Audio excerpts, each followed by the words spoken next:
There's really nothing more humbling than after a big win like that. You go and check the standings just for the hell of it, and you realize you're still 4 points removed from being second last in the entire conference. It Yep. it puts a little damper in your spirit, no matter how good you might have played the game before. I know. I just said to Jonah, not me looking at the standings after one good game, and we're still 11 points out. No. Yeah, 11 points out of a wild card spot. So it is extremely humbling. You could Four be as happy as games, you want with this team. It doesn't really matter. 4 games under 500. Um, what is crazy though, man, and it's like it really makes you start to recontextualize this season just a little bit because like we've watched how this season has gone, and like they've been a very bad team at points, but at the same time, the San Jose Sharks have a minus 68 goal differential. The Blackhawks are minus 49. The Predators are minus 39. The Kraken, who are right above the Sabres, are minus 16. The Penguins are minus 44, and they're above the Sabres. The Flyers are minus 27. Utah's minus 14. Montreal's minus 28. Anaheim's minus 28. All those teams, 6 of which are above the Sabres in the standings. The Sabres have a minus 8 goal differential. Like even Yep. like last game was a blowout, so like it kind of pads that stat a little bit. But even if they win like 4-2, they're still above all of those teams. It just, man, like how does that make any sort of sense? Out of all of the teams that are currently not in a playoff spot, so not in a wild card spot, not top of the division, there is only two teams who have a better goal differential than us, and they're both in our division, the Rangers and the Blue Jackets. Everybody else is below us, yet we are what, third last, fourth last in the league? It's it just goes to show you. I mean, you have one bad stretch, you have the one 13 game losing streak, and it just puts everything to bed. I mean, they show it every single game because it's ridiculous. We're the best first period team in the league. We have the best goal differential. We have the most goals, I think, in the first period. And then you go to our second period and our third period, and it's like, what are we doing? Did you have like an inkling of a kind of like, oh boy, when the Rangers did make it 5-2? Oh, easily, 100%. And at that point, there was a new goalie in, like easily, easily. I think everybody, if you're a true Sabres fan, you've been following this year, you're like, oh no, it's gonna happen again.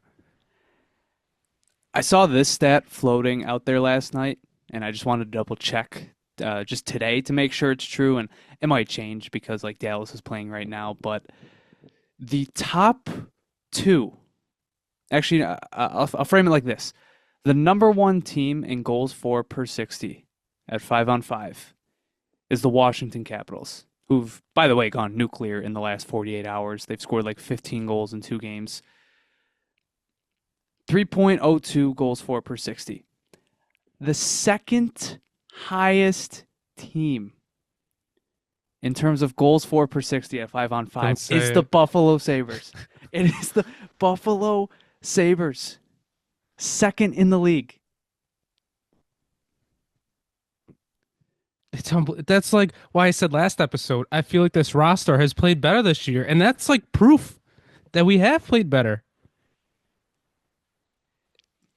We expected the goal scoring bump to kind of come with Lindy Ruff, and here it is. It's here. It Tage's back to form. JJ Paterka's been heating up, and obviously Zucker's Dahlin can come shoot in. again.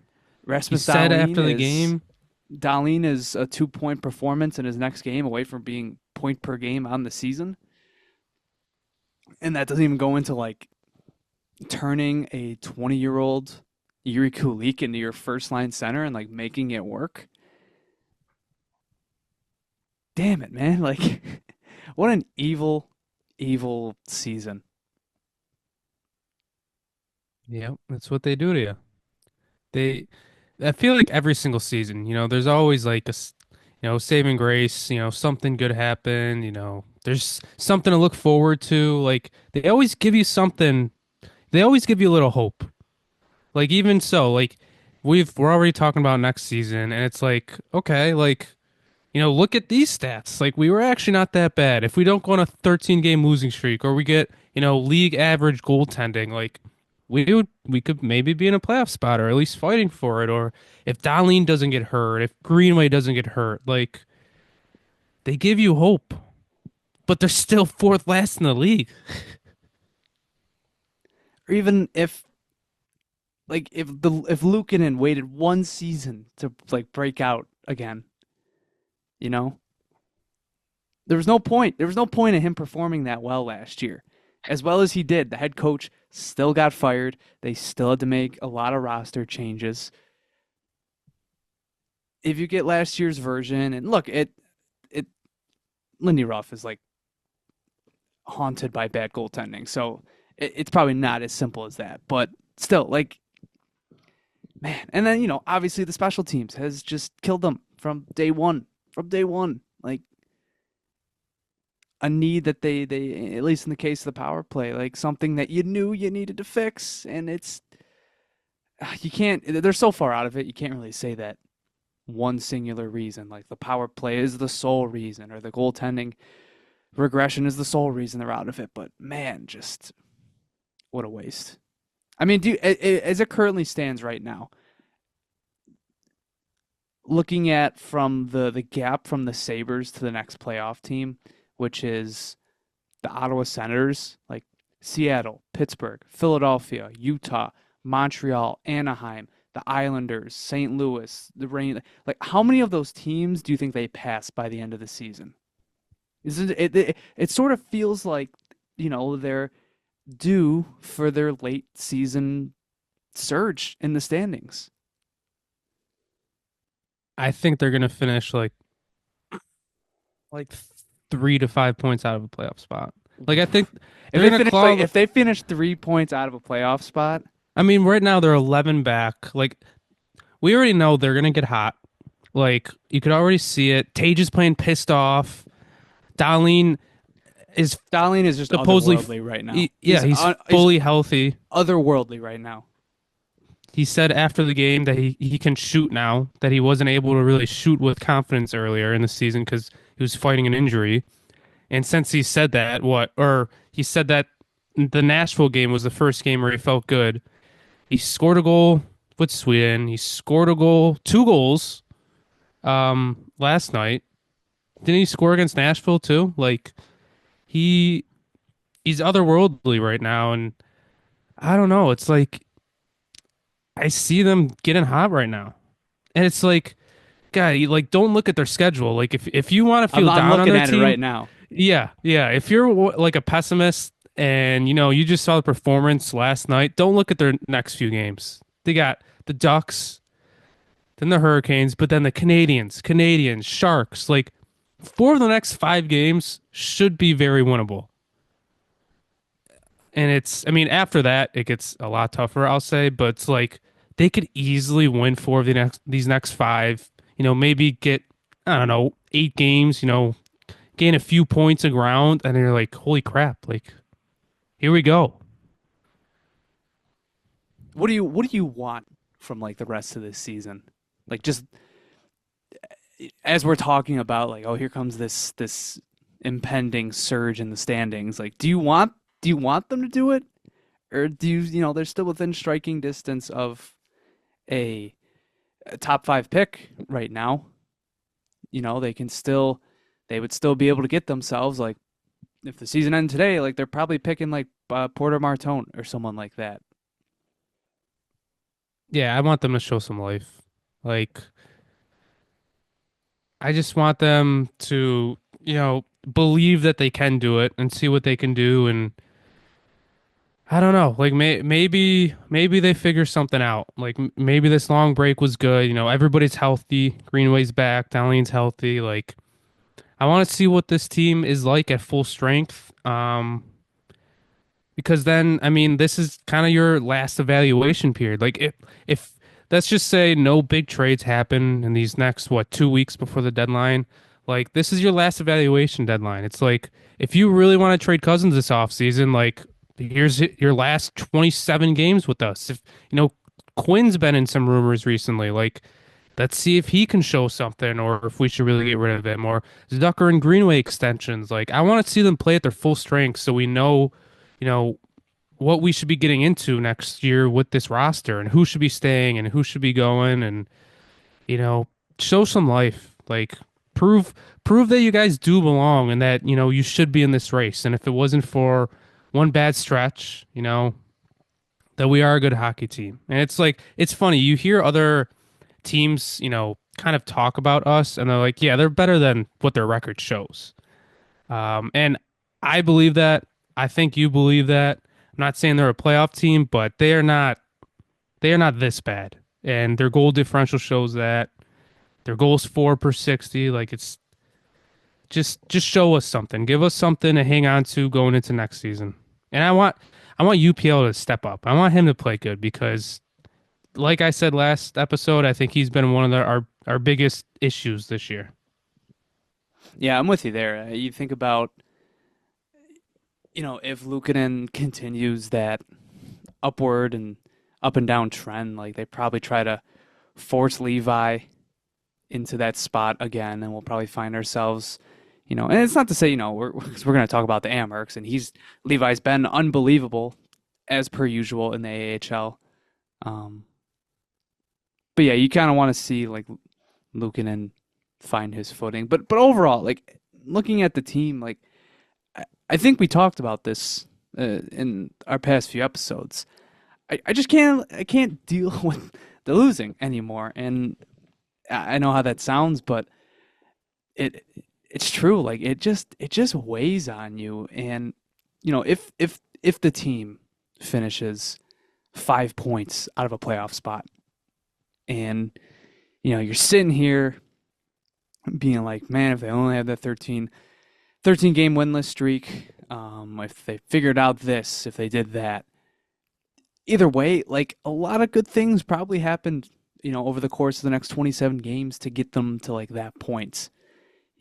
It means that Tage finished a monster, Dahlin finished a monster. It means Yuri Kulik held up his end of the bargain as like a top 6 center at his age. It means Jordan Greenway and Jason Zucker like are maybe keepers in your middle 6. It means Ryan McLeod continues to be awesome. I'd rather be talking about this team. I would rather have that narrative again. I would rather have the narrative that this team plays good with no pressure rather than, because then the conversation turns to, well, they played better with no pressure in the past, but this season they didn't even have that. And I don't know. It feels like if the team stays in 29th place, it feels like you have more issues to fix, or you have less certainty, rather than if you finished on like a 100-point pace over the next 27 games, like I can live with that. Especially given looking at this draft, it really feels like Schaefer and Misa are kind of separating themselves from the rest of the pack, and like there's your kind of first tier, and then your second tier is like Hagens, Martone, and then from there it's kind of been said like more teams are kind of fishing out their first round picks because they just don't really see this draft as good as the past couple. And even I'm one of the people that always thinks that like all drafts are the same to varying degrees, but I don't know. It wouldn't matter to me. I'd rather be talking about the team on like a higher note and like feeling like there's a chance that that they can do minimal stuff and still, do the thing next year, make the playoffs, because, the financial restrictions do still loom large. So if they have progress over the next month or so, I guess I'd rather just have that. And at the end of the day, this entire offseason, no matter what happens, even if we finish fourth last, isn't every single person going to be saying, trade your first round pick, go get someone? Probably. They could probably win the lottery and people would say, trade your first round pick. Yeah. Which it would make a little bit of sense, another left-handed defenseman. But, also, even if they could finish in last place. It's absolutely no guarantees as to get that first pick. You know, the draft lottery rules are dumb. Disagree, but No, I mean like it's dumb. Like the percentages are dumb. Like oh they could still win it. yeah. Oh yeah, yeah, exactly. No matter where you finish, you can. Yeah, I mean, what you have to be at least within 10, within right? 10. You can't move up 10. But yeah, that's true. So I don't know. I'd rather just roll the dice, have a fun next few months. You know, it makes this more fun. Like, isn't it fun to talk about an 8-2 thrashing of the Rangers and getting Shesterkin yanked for the second time this season? Like, that's fun. It makes it a lot more enjoyable. Makes you look forward to record. I can't say we've always done that this No, year. I can't say. There's been a lot of nights. Anyways, folks, welcome back to another episode of the Sabre Roundtable. My name is Jonah, And I'm JP. and as always, we will be talking to you about all things Buffalo Sabres hockey and even a little bit of the wider NHL. It's just the two of us today, no Jesse or Christian. As we kind of got into, the Sabres picking up a huge win over the New York Rangers, 8-2 in their first game back from the Four Nations break. A lot to break down and digest from that one. We'll talk a little bit about some player performances as we touched on in the intro there. Rasmus Dahlin has been on another planet recently. Jordan Greenway returned to the lineup against the Rangers, and he hasn't missed a beat. And so we'll talk about that and some of the contract implications that are looming with guys like him and Jason Zucker with the trade deadline in coming up pretty soon. So, and then we'll get into some NHL news, and which includes the Four Nations tourney, which wrapped up, and also some other NHL news that has slowly started to pick up now that the league is back in action. So, to jump right into it, first game back from the Four Nations break, playing some traders to the Crest, some traders to the United States, Adam Fox, Chris Kreider, Vinny Trocheck. I mean, there was a lot at stake here if you're somebody like Tage Thompson or even Alex Tuck, guys that could have played for the American team but didn't. And I'd say they got their get back. I think that's an understatement. 8-2, 5 goals. Count them. 1, 2, 3, 4, 5 goals in the first period against Igor Shesterkin. Rasmus Dahlin having 2 of them. Tage Thompson scoring once. And Ryan McLeod getting another. And probably it's tough to say because they've had so many good first periods. It probably was their best period of the season. And they kind of just coasted through the end of the game. The Rangers did make it 5-2, but after that, Tage Thompson leaked one through Jonathan Quick from far out. Ryan McLeod scored a breakaway goal, and then Henry Jokiharju got one in garbage time as time was running out. So an 8-2 win against the Rangers in front of a sellout crowd on a Saturday night. It was a good night in a season that has not had many like that. Yeah, I mean they're just dominating them. I mean Dahlin is he's unbelievable right now. It's so fun to watch, especially with all this, the stupid trade theories or mock-ups, in the past week or so. Like he's proving why he's one of the best defensemen in the league. And it's I don't know. It's fun to watch. And Tage going on a rampage. I mean, that first goal was like no one's gonna stop him getting to the net. I mean, he won the battle in the corner and then just forced his way out there. Like, it's fun to watch some of these guys once they're fully healthy and they're at their peak. And it seems like that's what they are right now. Dahlin initially had a 2-goal, 1-assist, 3-point night. But we got word a few hours ago the NHL actually awarded him yet another assist. So a 4-point night in this one. That second assist would get him up to 46 points in 47 games on the season. As we said, he's just on another level right now. And apparently he was hurt um, leading up to the Four Nations tournament, and only just been able to like start shooting the puck normally again. And I mean the first goal or the second goal he scores. I mean he dances at the blue line on the power play, cuts in and rifles one into the net. It it's a shame, man. He should be in that Norris conversation. It's a stacked conversation. Don't get me wrong. Quinn Hughes, Kale McCarr, Zach Werenski, like they dominate the conversation. Dahlin should at least be in it. And I feel like we're headed for another year again where he's going to finish 6, 7, 8 in voting. We just need one fully healthy year, and he would easily be at least a finalist.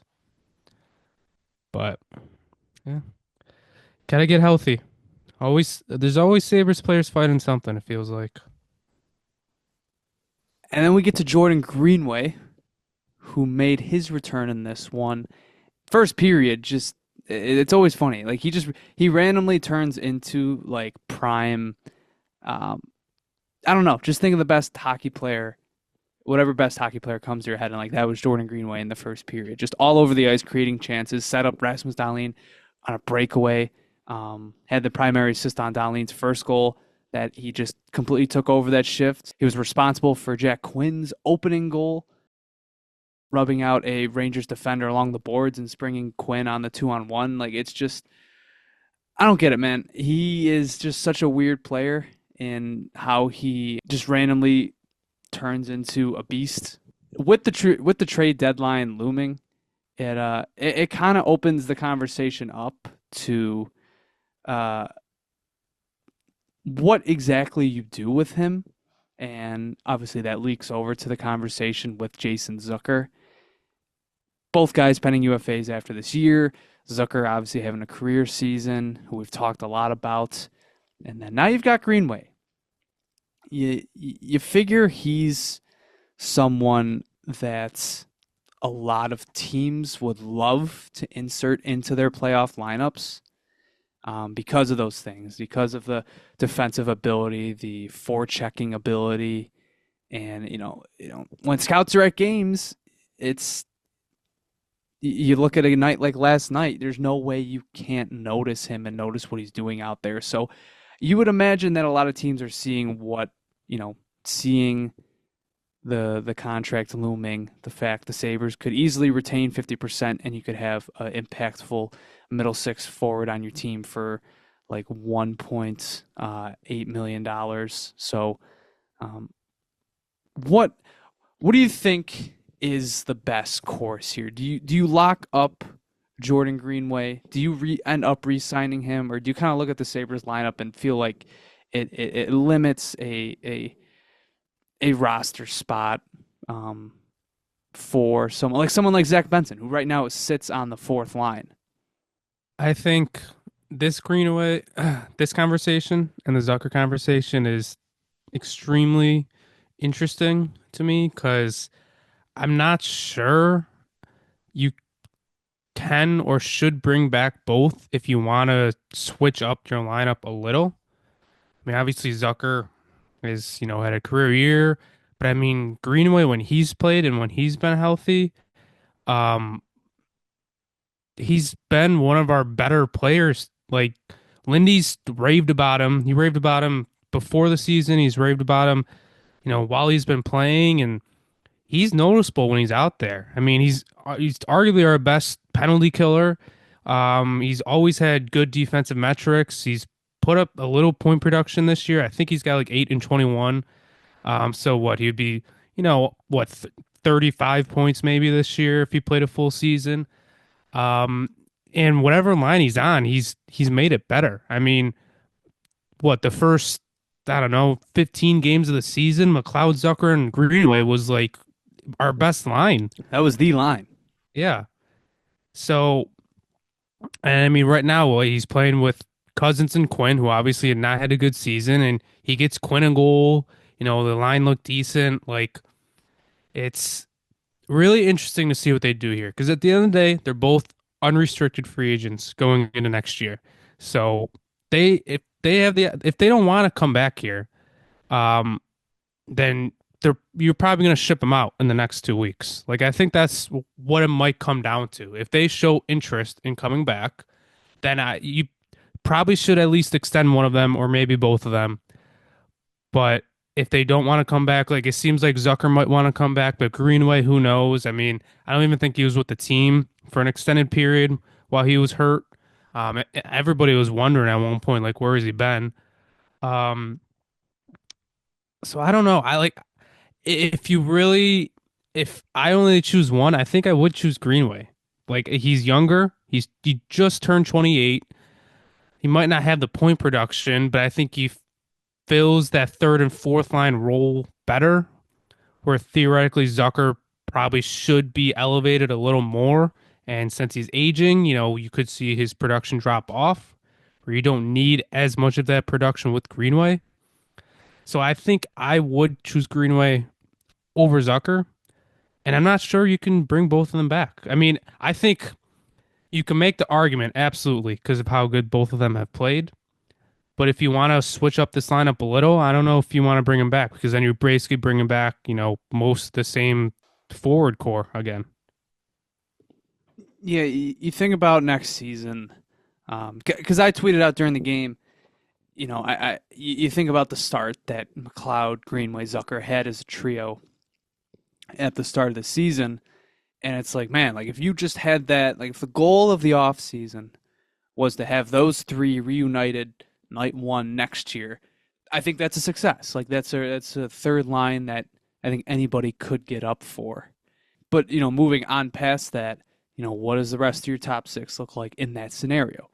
You know, let's say your top line. I feel like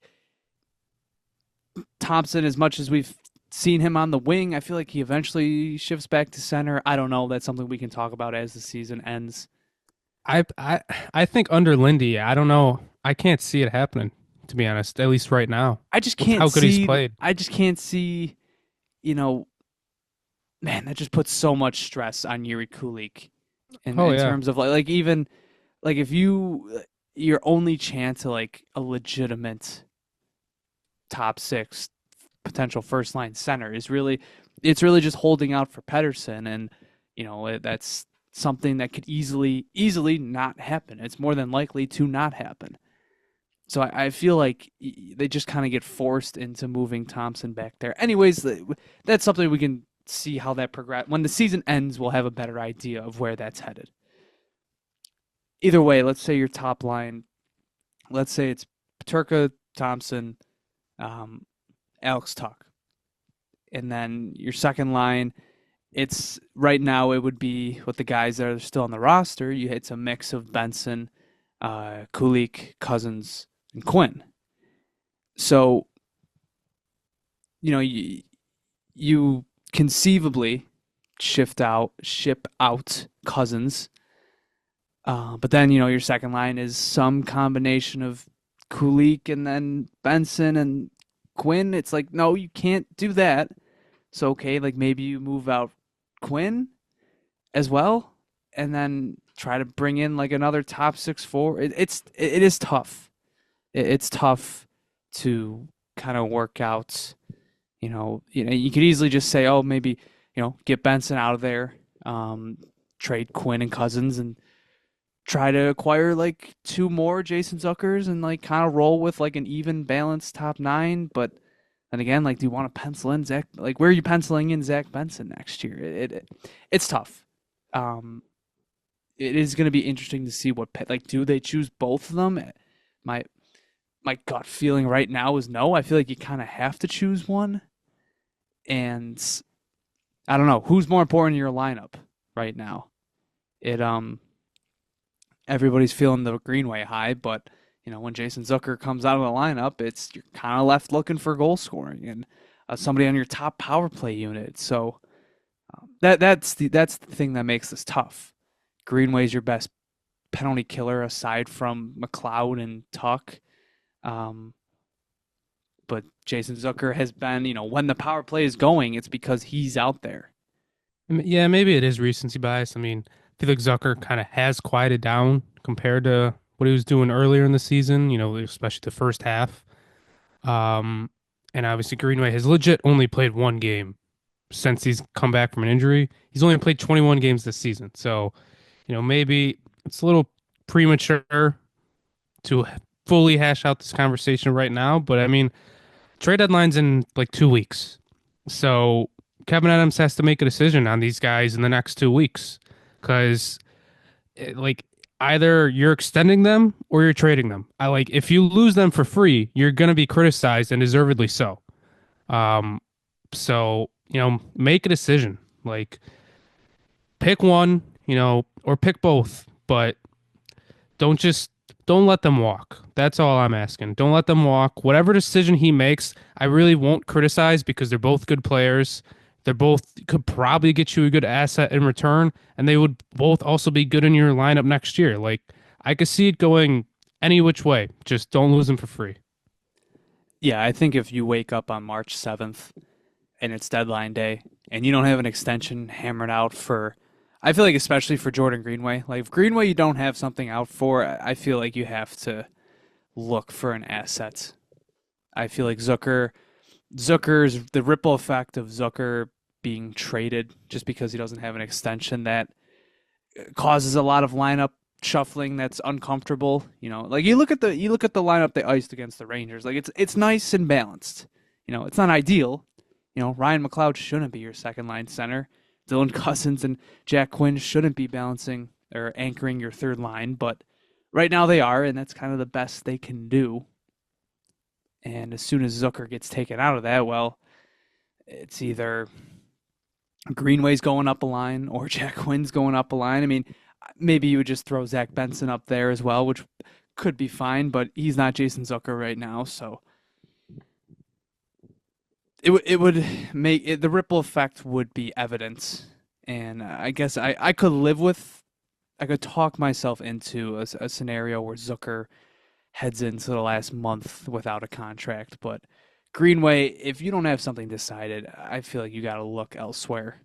And I think it's because they're both would have a good market in free agency. I mean, Zucker's coming off a career year, and Greenway's, his the style of game he plays is a wanted style across the league. I mean, that's why we traded for him. So I think that's part of it too. Like we would have to probably overpay theoretically for them again.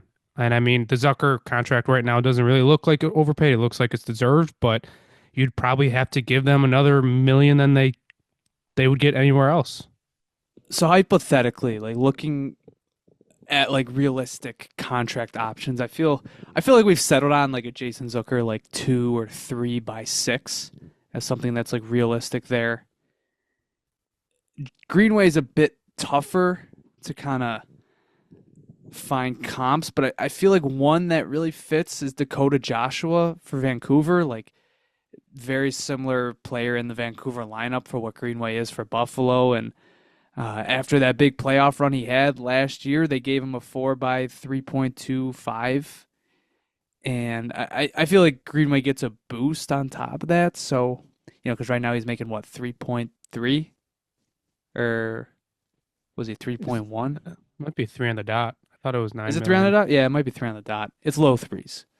And I mean, every single agent this offseason is just going to point that the cap's Well, going yeah, up a exactly. significant amount Yeah, too. So especially all like these contracts are going to start to be a little inflated. yeah, it depends. I don't know what Greenway you really look for.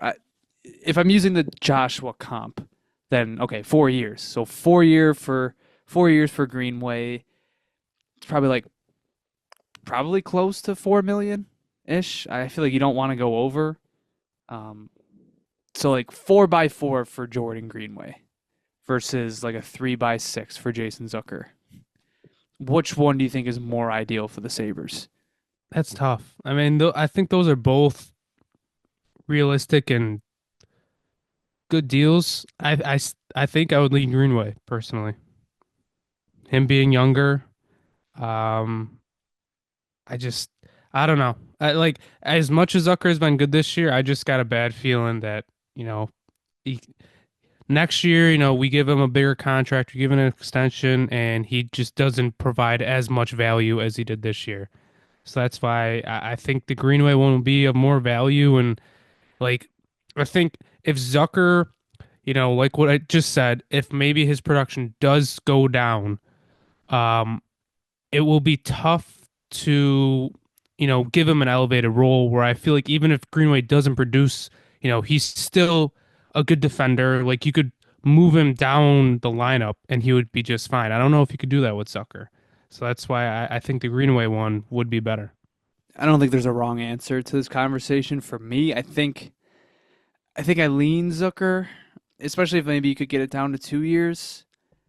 Um, A Greenway is another one of those guys. Like he's great when he plays. He's just injured a lot. It's a fair point. So availability is sort of an issue there. And like I said, each player, I feel like as soon as one goes, you're immediately trying to fill that that hole that they left. So I don't know what's easier. Is it easier to find a penalty killing middle six forward, or is it easier to find a middle six scoring forward who's on your top power play unit? It's also a fair point. I feel like it's easier to lure, especially given the financial restraints. I feel like it's easier to lure another Jordan Greenway here, rather than you know paying $5 million for somebody, because the Zucker signing was it was kind of meh at the time. Like everybody knew it was an overpayment, and it's worked out great. But more times than not, those signings probably aren't going to go the best or live up to the values. So I feel like I don't know. I feel like I lean Zucker here. Yeah, your rationale probably is more on point than mine, but that's just the gut feeling that I got. Even though I might be wrong. Okay. All right. Any other thoughts about the Rangers game in particular? Anything to really break down? No, it's just we own Igor Shesterkin. I mean, it's crazy. It's absolutely insane He's that had we've a gotten rough him pulled season. He's twice had a this year. rough season against the Sabres. Yeah, 6.46 goals against average, a 797 save percentage. it's crazy. Well, and you know what? The hockey world it's staying hot and staying relevant because Rob Ray got hit got hit in the face and had a hot mic moment. Like at the end of the day, that's the biggest thing that That came out went of the game. that went like viral. Like not 100%. just not just your typical like hockey Twitter, like you That you was see it. I don't know. That Barstool, was like everybody. everybody. Yeah, everybody was. That was yeah. It was probably the most organic "oh fuck" I've ever heard. Like that is it's as like he got drilled with a puck. What can you really do?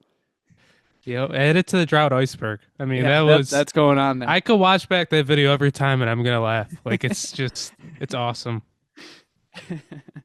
I was talking about it last night with one of my buddies. It's like, you had that hot mic moment. You had the Duffer hot mic moment a few seasons ago. Also against the no, it was a No, it Rangers was about a sweatshirt. Rangers jersey. If It was anybody, about a yeah, Rangers jersey. But yeah, that was really funny. I yeah. mean, he that hit him hard. Like, I mean, that But it picture was the they had second. of It was the him. second one too. Well, yeah. He was probably he's like, what the like? I mean, he said it. He straight up said Yeah, it. He's he, like, yeah, what is he going said on it. tonight? Yeah, yeah. Yep. Very funny. Okay, so I think that's basically all we got for Sabres Rangers game. A lot to pull from a big win such as that. The Sabres are back in action on Tuesday versus the Anaheim Ducks, then Thursday against Carolina, and Saturday versus Montreal. Let's get into the first place in the AHL with a cushion. Rochester Americans, 33, 14, and 3 and 1. 70 points, and they have a 3-point cushion on the second place Laval Rocket, who have 67 points. They've been good the past going on, 4 years now? 21-22 was like the first season that they did really good with Quinn and Peterka in their rookie seasons. Krebs got there late. Samuelson was on the come up. And since then, it's been pretty standard, like third or fourth place in the North Division. I think maybe they got second seed one year. Um, and it would be successful development seasons. They would win some playoff rounds. Last year was the first year where they didn't end up winning a round at all. It's been a good few years. This team is by far the best team that they've had to this point. Um, Everything is firing in all cylinders right now. It's it's crazy to see. I mean, they lost arguably their. I mean, I'll just say they lost their best player 4 games into the season in Kulik. And they haven't skipped a beat.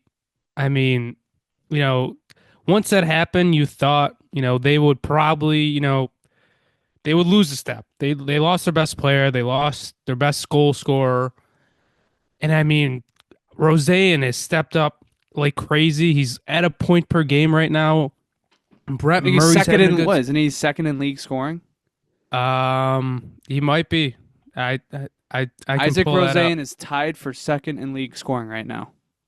Yeah, I mean, he stepped up. I mean, yeah, and some of these other players. I mean, Zachary Metza, 29 assists this year. Yeah, he's on like a Like, 50-point pace. yeah, it's like it's crazy to see. And it's like coming into the season, kind of the storyline was our rookies. Osland, Wahlberg, Hellenius, and they've he really heated up too. I mean, I was looking at Osland before we started recording.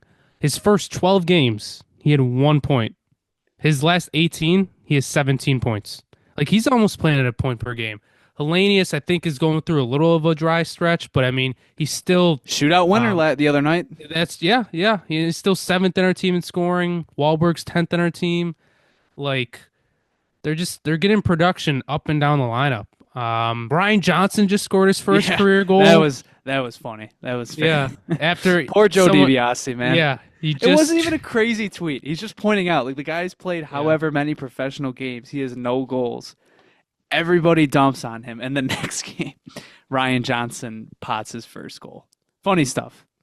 yeah. But But I mean, at the end of the day, the biggest storyline is Devin Levi. I mean, yeah, he's been unbelievable. He's right now he's got a 918 save percentage, a 2.17 goals against. He's 18-6-2. I back to mean, back shutouts right now. yeah, he is. He's on a different level. I mean, his AHL numbers, I don't know who posted it, are like directly comparable to Ryan Miller right now. Like he's just been unbelievable. And he had that funny well, not a funny interview, but a cool interview after the one game. He was like, "We love you, Rochester." Like you could just tell he's enjoying himself down there, and he's confident. Like it's just, I don't know. It's gonna be tough to not have him be your starting goalie at some time with how good he's playing right now.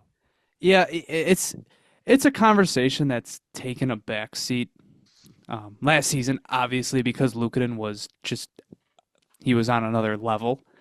But even this year, because Levi has not been good in limited NHL stints over the course of the past 2 years, but man, I just feel like this still comes to a head. I just still feel like someday, whether it's next year, the year after, or in the final year of Luukkonen's deal, I just feel like they're going to choose this kid over him someday, and this is going to be their guy. And like, I feel like, his trajectory, the up and down, like what we've seen, it's like, and it's funny because they are so similarly archetypes, it's basically the same exact height and the same exact path between the AHL and the NHL.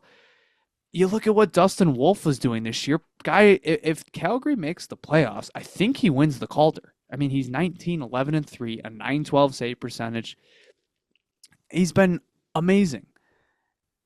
And I just can't help but feel like if you're the Sabres, you just look at that and you'd be like, all right, like that's what's in store for Devin Levi, because Dustin Wolf, his first full season in the AHL, a 924.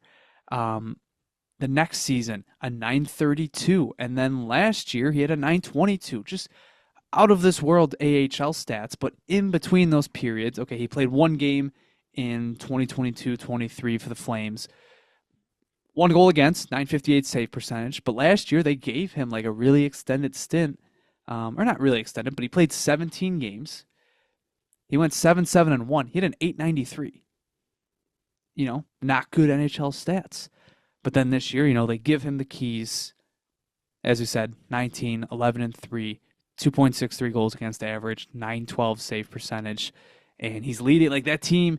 They've had good stories on that team. Some young guys step up. Matt Coronado comes to mind. Connor Zary when he was healthy. But it's Wolf. Wolf is the backbone of that team.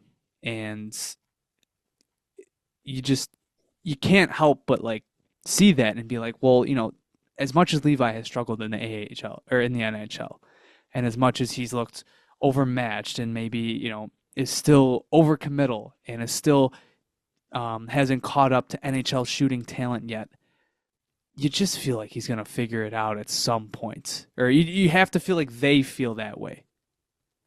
I mean, he has 5 shutouts this year in 26 games. So in 20% of his games, he has a shutout. It's unbelievable. I mean, what he is doing down there with, a young team too down there. Like they have a bunch of rookies. We mentioned 3 of them.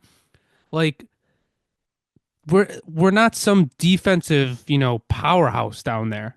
Like I would say no, they're not a powerhouse, but it's been good this year. Like that's been the good story too. I mean, Clegg, Metsa, Johnson, Novikov. I feel like, I say I'm not like a big plus minus guy every time I bring him up, but dude he's second in the league and a plus 23 right now. Like I don't like if the Sabres season falls through again, like I don't want to be surprised if he got a few games here and there. Their defense has been good. That's what I want to say, but obviously Levi is, it's not to take away from him as well.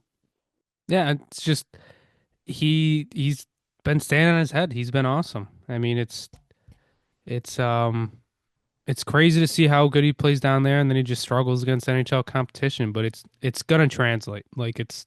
There's I can't see any possibility where it doesn't translate at some point. And you brought up that comparison of Ryan Miller. I mean, he didn't start for the Sabres full time until he was 25 years old. His first stint with the Sabres in 2002, 2003, in 15 games, he went 6-8-1, a 902 save percentage. So, like, okay stats, but that was dead puck era, so 902, like, it's not that impressive. The next season, he only got 3 games in total and had a 795. And then the lockout year happened, and then coming out of the lockout, he was their starting goalie. So, it's goalies are weird. Goalies are voodoo. But you just look at what Levi's done. You look at his resume. He's just been so damn good. It just you wonder when it is finally going to click, and if they can ever get that Swayman Allmark duo out of Luukkonen and Levi. Levi talked about earlier in the season how like he didn't understand what it was like to be a backup goalie because Northeastern he was starting every game, even back-to-backs. And when he got to the Sabres, he was their starting goalie through the stretch run of that season. They tried to give him the keys as a starter the next year. It didn't work, but then he got sent down to the AHL, was their starter. And then this season, once again, they tried that duo with Luukkonen and Levi, but Luukkonen was the starter. And Levi was the guy that had to come in on, long rests, second half of back-to-backs, and he basically admitted like he wasn't ready for that. Like he didn't know how to like keep himself engaged, and he just didn't know how to properly prepare himself. So maybe next time he's ready for that. Maybe next season he comes in and finds a way to better prepare himself for that role because he probably no matter what he probably starts out in that role. It's still Luukkonen's crease. Until somebody takes it from him. It would be interesting to see, with our stretch run coming up, if any of these guys do get an extended look. I think Isaac Rosen is the extremely obvious one to give him an extended look, especially if with Like ships. you have to, right? At Yeah. some point, but then again, it's like Zach Benson's on your fourth line right now. Yep. Uh, it, that's why it'll be interesting to see if they ship anybody out because, if you want to give Roseanne an extended look, which he deserves one, um, you probably do have to move someone out or you're going to be scratching someone on a nightly basis. And I mean, there's even some other players. I mean, like I said, Zachary Metza has been unbelievable for them down there, and like if you can make an argument for some of these other players, I mean, Novikov, his plus minus is incredible. It'll be interesting to see, but at the same time, it's like, look, I am fully a proponent of, at the end of the day, the the Amerks, they are our farm team. The Sabres should come Why first, would you but it's Why like, would you say that? look, Why? I'll put it out there. I fully believe that, but at the same time, the Amerks are first in their league, and it's like you also don't want to completely mess up the vibes down there. No, I think they're at the point now. I mean, I think given unless the Sabres have injuries or they trade out, like maybe there's a scenario they trade both Zucker and Greenway. I don't know, and they maybe do give like Roseanne and like I think Kozak's a player. Once he's healthy again, that I don't want to say that the Amerks haven't missed, but they were able to trudge along without him, and he got good experience in the NHL. Um, I think unless that scenario happens, I think you just leave it be. It's a perfectly good thing Yeah. that's going very, very well. That honestly, it's only because this team is in a 14-year drought. Like it would be getting even more hype. Like I'm sure Rochester, like being there right now, it's probably the only thing they can talk about. It's just how good they are, and it stinks that like Buffalo as a whole hasn't really come out to support them. I think just because the Sabres have just been such another downer story. But once playoff time rolls around, I mean, like they're suiting up for another deep run. I can only imagine. It'll be fun. It'll be fun to watch because now you have probably more interesting guys. The total amounts of players to watch has probably never been higher. You know, yeah, you had Quinn and Paterka and Krebs, Samuelson, and I guess even like those were probably your main guys, unless I'm forgetting some people. But that was like four guys. The next year it was Kulik and Roseanne basically, and I guess Matt Savoie joined them late. But then last year was same group but with Levi. Like this year you got Olsen Levi. in the playoffs. Yeah, Oslin for what, like a game? Well, and I think Wahlberg he too. played. Yeah, I think he those played a two few. played. Those two Yeah. played. But this year, I mean, you have Levi. You still got Roseanne. You got even Ryan Johnson. You got Oslin. You got Wahlberg. You got Hellenius. You got um, I mean, Novikov, Komarov is a Novikov. rookie. Komarov's a rookie. You've got Kozak has played good with us, so it's like this if has been he's his down best. Yeah, there, yeah, exactly. Like Kozak is maybe a guy like you're probably slotting him in as like your 13th forward next year because he's been a really good story. yeah. And there's other guys. I mean, Nuchev is having a pretty good year. Yeah, like Nuchev, I totally forgot about. Like, Yeah, it's really amazing what the young talent they've had. It's just full props to Mike Leone, and it's been a really good story. yeah. I feel like we've said this all the time, but I mean, we really do got to get up to a game. I mean, in this next month, I mean, I don't know when playoffs start. Probably a little over a month and a half. We gotta get out there. I mean, It's it's got to happen. yeah. The four of us need to go. Okay, so Amerks are a phenomenal story. Hopefully, they keep trudging along. I mean, have they ever won the regular season? I wonder. JP, do a little fact check on that as I transition to the next segment here. All right. All right, moving on. Wider NHL, but we'll touch on the Four Nations tournament really quick. Championship game, United States, Canada. Not just the entire hockey world watching, but what felt like each nation following this game, and just once again living up to the hype. A 2-2 game going into overtime for the championship. Just exactly what the NHL wanted from this game ended up happening, and just storybook stuff. Unfortunately, as Americans, the hearts were broken again as Connor McDavid would score the golden goal to give Canada the victory and the win in the tournament and bragging rights for the next 350 days prior to the next Olympics. But as much as that sucks, an unbelievably good week for hockey as a whole. I mean, it was talked about. It became a nationwide thing where like everybody was tuning in, and um, all the major outlets, it's all ESPN could post about. Bleacher Report was tuning in. Even, no matter what you may think of them, like the Barstool people were tuning in. It's just is a lot of good notoriety for the league, and like it's like legitimate this time. Like TNT, ESPN, those brand deals have been so huge for the league. And when you see like increased viewership and whatever, it's like you're encouraged by it. But this felt like something you could see. Like you could see the growth of the sport happening in real time. And it was storybook, it Connor McDavid scoring the overtime winner. It's just that's the type of stuff you want, the type of goals that you can cement. And it sucks, as an American, you wish it was Austin Matthews burying that. And I mean, look at Jordan Binnington, totally turning the narrative on its head of how he was playing in the tournament.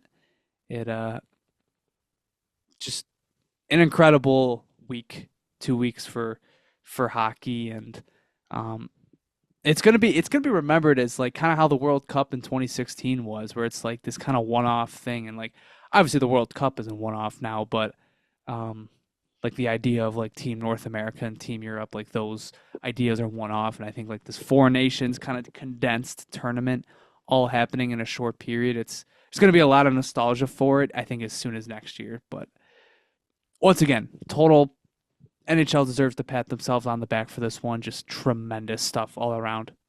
100%. It was a lot of fun to watch, and you just knew that game was going to overtime. Like even before the game started, I was just thinking, I was like, this is going to come down to either the last few minutes or this is going to overtime. And I don't know. I think both of us said it last pod. We had a feeling Canada would win, since USA won, the preliminary game, and obviously that had so much emotion into that game. It was going to be hard to replicate. Plus the injury stuff. Yeah, I mean, you got both the Kachucks were hurt. Matthew Kachuk didn't even play, I don't think, after the first period, maybe, or he only played like 6 minutes. And obviously they lost their best defenseman, and Canada got their best defenseman back. So it's like it was going to be tough, but I mean, it was hell of a game. Any update on that Amerks stat? Yeah, so there's I I looked at the AHL website to try and find how far back the standings go, and they only go back to like 2005. But I see like on their wiki page, they have a lot of first place, at least division wins in the past or conference wins. I don't know if they were first in the league, but in that '05 or that '04-'05 season, they were first in the league. They had a 700 winning percentage. They're 51-19. I mean, They're it was unbelievable. basically an NHL team, so Yeah. So at least once in this millennium at least, but there might be some. I mean, there might be one in 2000. There's actually 3 years in a row they won their division or conference. At least they might have been first in the league. I haven't checked. But yeah, they've had a good history. Um, at least, it's the first time in a while. But I actually, when I was trying to find just a list of all the standings of all time, like on Wikipedia or something. There was a Buffalo Bisons AHL hockey team in the 30s? yes, I yes, did I not did, know that. I I did. had no idea. I Well, had the more no you know. idea. Anyways, back to the four nations. or I guess in the fallout of that, we touched on Mac Chuck. His season might be over. There's kind of whispers going around right now. They don't have a proper diagnosis on what exactly he has. That would be, I mean, insane for two reasons. Was it season ending because he suited up again, or was he screwed no matter what, and he still suited up anyways, taking a spot away from Kyle Connor? Um, I don't know. It doesn't look great. Wasn't a fan in the moment. As soon as he went down, it was the two of us were talking. It's like, why'd you even dress, man? I don't want to say you're playing up for the cameras because Mac Chuck, the Chuck brothers, how badly they wanted to be in that game. But come on, like at some point you got to step in. This isn't um, it's reminiscent to what he did in the 23 Stanley Cup Finals when he had his broken sternum and he had teammates putting on equipment for him. I don't know. I don't want to call it selfish, but it did not look to be the right call. And at the end of the game, respectfully, I mean, the last week or two have been incredible. It is just an exhibition or an all-star game. Like, I can't imagine, like, Uh, I'm just saying, if he no, got I know more, what you mean. I can't imagine what the Panthers think of it, you Well, know? look at the Bruins, like how with what happened with McAvoy, like they weren't happy Exactly. with how he was treated. Yeah. So yeah, I mean, yeah, a lot of teams' worst fears kind of came true here. I mean, Brady Tkachuk didn't play for the Senators last night, um, and I they think his is just lost. an illness, I thought.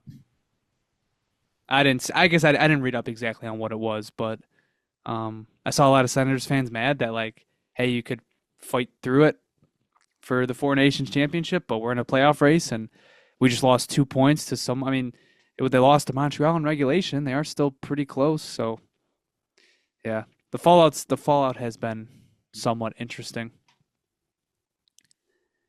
All right, moving on. Mikko Rantanen.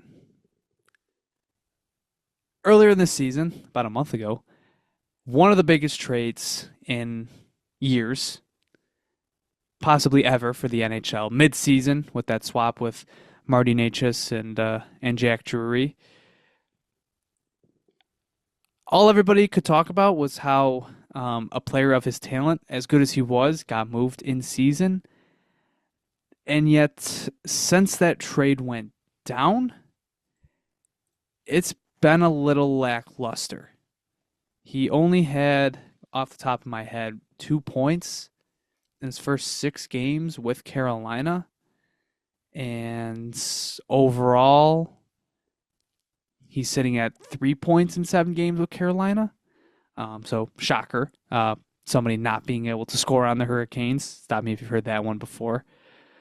But more importantly, given the contract status, being an unrestricted free agent at the end of the year, it's been basically it's been the worst kept secret that like he's going to be commanding $14 million on the free agent markets.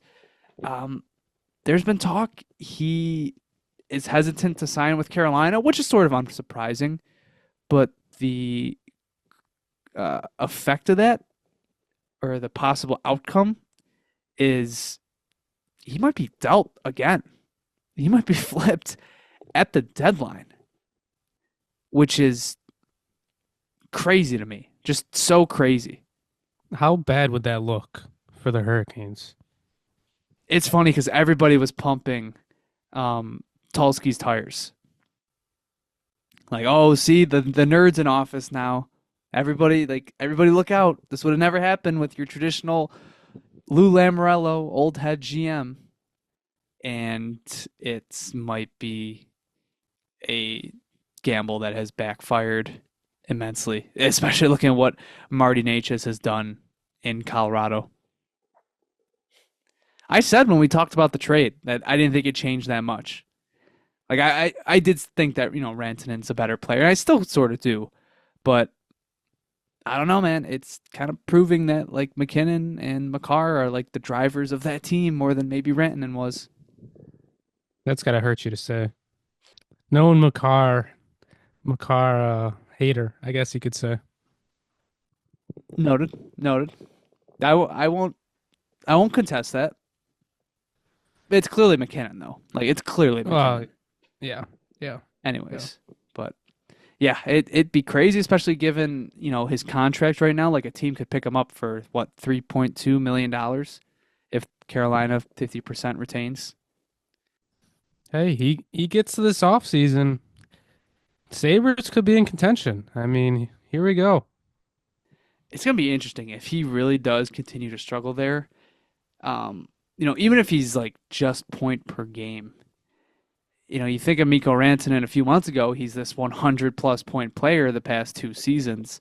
And now you're looking at him, you're like, oof, without McKinnon, this guy might be like 70 to like maybe 80 points. And like, is that worth $14 million on the market? Like, I don't know. It'll be an interesting offseason. I mean, you'll have him and Marner too. I mean, these some of these contracts might be insane this Yeah. offseason. Well, I'm not especially, sure if there's anybody else, but the talk coming out of Four Nations is Marner showed up on a big stage for once. So it's yeah, kind of I mean, like game-winning assist. he can do it. Like he can do it. Yep. It'll be interesting. All right, last thing here. Matthew Savoie, who was traded this previous summer for Ryan McLeod, finally got the chance to make his NHL debut, or not NHL debut. He did debut for the Sabres. Played 3 Can't count minutes. that. Played 3 minutes. Do you think all the Edmonton guys are like, "Oh, go take your rookie lap," and like he had to like explain, and I'm like, "No, I played a game for this. Like I played 3 minutes." Probably. All the announcers probably kept on to say his NHL debut, Nope. but It was his Oilers debut. Suited up, and 2 shifts into the game, or 5 or so minutes, picks up his first NHL assist, wins a board battle against Rasmus Dahlin, and feeds it to Leon Draisaitl for his first point. of course it was against Verstel. It's so funny. Everybody's like, "Oh, look at this 175 pound, 5'9" skater beating out, Ristolainen, who's like 220, 6'2" or whatever." It's like, that's Risto. That's Risto. I tweeted out, I was like, negative crest loyalty points. It's like, dude, it can't be Savoie. Do it like Yep. against Skinner or like Victor Arvidsson, against some other small guy. Yeah. No, good for him. It was funny because obviously some Sabres fans were reacting to that and not the happiest. I think I even saw the Sabres prospect guy, Chris Baker, who's like jokingly saying, well, McLeod needs to like get a point tonight or a goal tonight. And then he scored two He got goals. two. So He got he two. got two. He got So two. we're all right. Still feeling good about the trade. Yeah, it's how. I mean, I don't even. I mean, first of all, they win the trade in terms of like this season, which is like what they needed to do. I mean, McLeod's on a 45, 50 point pace, and I feel like that's better than what you would have imagined for the guy. I don't know. It's a trade. Not to rehash, but it's a trade you needed to do. You know, if anybody's criticizing, like I can't believe they gave up Matt Savoie, well, I don't ever want to hear you complaining about inaction from Kevin Adams or waiting for the prospects to cook and be ready to come to the NHL. So no, it's good for him to get his assist. Although the Oilers are 0-2 since he started playing and outscored 13-6. And just listen to some stats. No, not bitter, not at all. Does that mean he's going to be up there for the stretch run? Is that why they called him up? It's a good question. I actually don't know if they're dealing with injuries right now. I don't know. He was playing with Draisaitl in that game, I think. I don't know about today, but I don't know. I'd be surprised. I mean, like, as good of a player he is, like, he's not even point per game in the AHL. And like, I know he has been like over the last like month and a half, so he'll get there. He probably is like around there, but it would be weird if like a playoff Oilers lineup has Matt Savoie, Jeff Skinner, and like Victor Arvidsson all in it at once. I don't know. Not my problem. All right. So I think that's pretty much going to do it for this episode. As we said, Sabres back in action on Tuesday versus the Ducks. Then on Thursday versus Carolina in Carolina. And then on Saturday versus Montreal. Don't know if we'll have a normal episode scheduled for until next weekend, but stay tuned. We are looking to finally do our Sabres grades this week, so look for that bonus episode to drop at some point, and we'll have all four of us in attendance for that, giving our grades. But other than that, I think that's going to do it for this one. Alex Ovechkin got a hat trick today. Good for him. He's only 13 away. And if you do the math, the Sabres play the Capitals in 16 games. I don't like where this is headed. Hey, why wouldn't we want to be part of a historic I kind of would. I wouldn't mind it. Like, No. oh well. Yeah. That'd be cool. I know. With how close it's getting, I've been saying like I'm going to that game. I need to buy tickets like ASAP before like he's a few goals away, and it's like the ticket prices are going to be astronomical. The Henry Okiharu giveaway to set up goal number 892. It's just going to be. I just can't wait. I can't wait to watch that for the rest of my life and have to tell my children. Yep, that guy, number 10. He was terrible. You gotta hope it's not power. I'll put it that way. Oh my god. Oh my god, I didn't even think about that. Just hope it's like a power play goal. I think that's all you can. I think that would be poetic against us. Yeah. in his office. Yeah, I think that would be ideal. Yeah. Or even if he doesn't score the goal, he could tie it against. If he ties too. it, yeah. Even if he ties it, you still get a big ovation there. Yeah. So that'd be cool. All right. That's going to do it for this one. If you want to follow us on Twitter, you can follow us at the Sabre Report, also on Instagram, TikTok, and YouTube at the Sabre Report. If you listen to this on YouTube, thank you very much for listening. Be sure to like, share, and subscribe. Tell us what you thought in the comments below. If you want updates for the pod, you can follow us at Sabre Report Pod.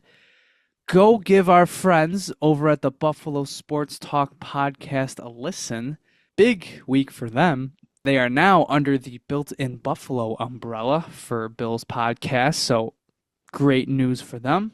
If you like some of their content before this, doesn't change much. Just kind of gives them a new partner to work with, help promote their stuff. I mean, we don't have much clout over here. Like, people don't listen to what we say. So when we say go listen to them, I don't think they listen to us. But no, go give them a listen. Great stuff as always, and it's a cool new chapter for them, and excited to see how they grow. Yeah, they're about to really ramp up their off-season talks. I mean, they went really hard at the draft last year. So I think they're going to do that too. Or they're going to do that again. So if you at all don't want to listen to, more Sabres talk, as, I'm sure many people don't, Bill's off-season's about to start. The free agency's, I think, in a few weeks, so. Yep. Last episode, they went pretty deep into the contract talks, especially with somebody like James Cook, which is a big discussion. So a lot of good content coming out of Buffalo Sports Talk. And you might hear our voices on that soon. That's true. That's true. We might make a couple appearances here and there. All right. Thank you guys very much for listening. We'll see you guys next time. And as always, go Sabres. Go Sabres.